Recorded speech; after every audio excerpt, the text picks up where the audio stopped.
Congress party జెండాలు పెట్టుకొని, Congress party ప్రచార రథాలు పెట్టుకొని, కాంగ్రెస్ పార్టీ కండువాలు వేసుకొని తప్ప తాగి కొద్దిమంది ఈ ప్రాంతానికి సంబంధం లేనటువంటి వ్యక్తులు వాళ్ళు గౌరవ మాజీ శాసనసభ్యులు సంపత్ కుమార్ గారికి నిన్న పుటాన్పల్లిలో వచ్చినటువంటి రైతుల యొక్క విజిట్కి ఏం సంబంధం ఉంది నేను అడుగుతా ఉన్నాను వాళ్ళని.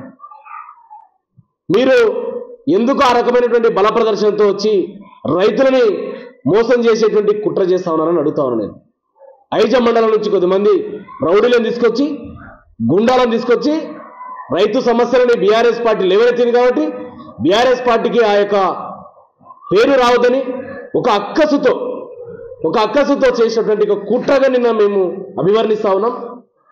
ఆ పుటాన్పల్లి గ్రామంలో రైతు కమిషన్ దగ్గరికి వెళ్ళి మేము కమిషన్కి సమస్య ఇక్కడ కాదు సార్, ఇది సమస్య ఉన్నది దరూర్ మండలంలో, సమస్య ఉన్నది కేతిదొడ్డి మండలంలో, సమస్య ఉన్నది మల్లెకల్ మండలంలో, అక్కడికి వచ్చి మీరు నచ్చిన గ్రామానికి రండి అని చెప్పేసి రైతుల సమస్యలను పరిష్కరించండి మేము అడిగితే మమ్మల్ని అక్కడికి రానియకుండా కాంగ్రెస్ పార్టీ గుండాలు తాగి వచ్చి కవ్వింపు చర్యలకు పాల్పడి మమ్మల్ని వాళ్ళే కావాల్సి ఒక ఉద్దేశపూర్వకంగా గొడవలకి ప్రేరేపించి అక్కడ సమస్య చర్చ జరగకుండా ఒక చిల్లాపల్లం చేసేటువంటి కుట్ర చేశారు, చిల్లర కుట్రలు చేశారు, చిల్లర ప్రయత్నాలు చేశారు.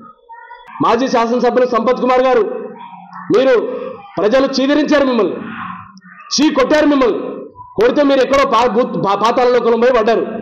ఇప్పుడు అధికారంలోకి వచ్చిందని అచ్చొచ్చిన ఆంబోతులాగా పడి ఈ జిల్లాలో ఉన్నటువంటి వనరుల మీద ఇసుక మాఫియా, ల్యాండ్ మాఫియా, అదేవిధంగా శాండ్ మాఫియా, మైనింగ్ మాఫియా, మట్టి రకరకాల దందా చేస్తా ఉన్నారు. ఇవాళ ఏం తమాషా, ఎవరు అడిగేతోలేడా ఈ జిల్లాలో? మీ ఇష్టారాజ్యం ఏదేమన్నా? కలెక్టర్ గారు ఎస్పీని నేను తెచ్చుకున్నానని చెప్పేసి వారి ఛాంబర్లలో వెళ్ళి కూర్చొని గంటలు ముచ్చట్లు పెట్టుకుంటా నీ ఫైల్స్ క్లియర్ చేసుకుంటావా? దీనికోసమా కాంగ్రెస్ పార్టీ అధికారంలోకి వచ్చింది?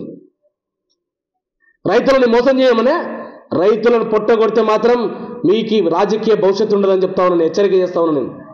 ఖచ్చితంగా రాబోయే రోజుల్లో హైదరాబాద్ కేంద్రం కూడా దీని మీద ఉద్యమ కార్యక్రమం తీసుకుంటాం, రైతులకు అండగా ఉంటామని చెప్పేసి తెలియజేస్తా ఉన్నాం.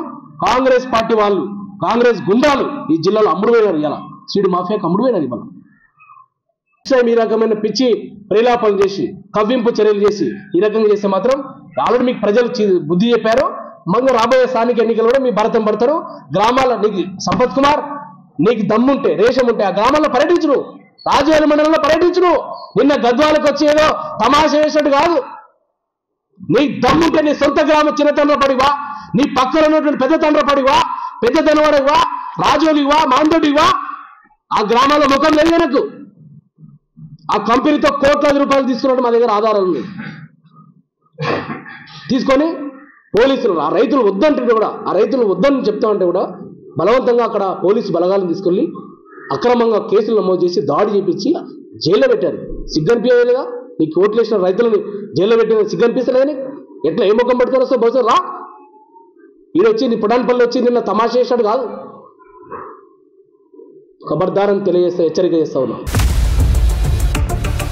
ఇండియా పాకిస్తాన్ తాజా అప్డేట్స్ కోసం డౌన్లోడ్ చేసుకోండి RTV లైవ్ యాప్.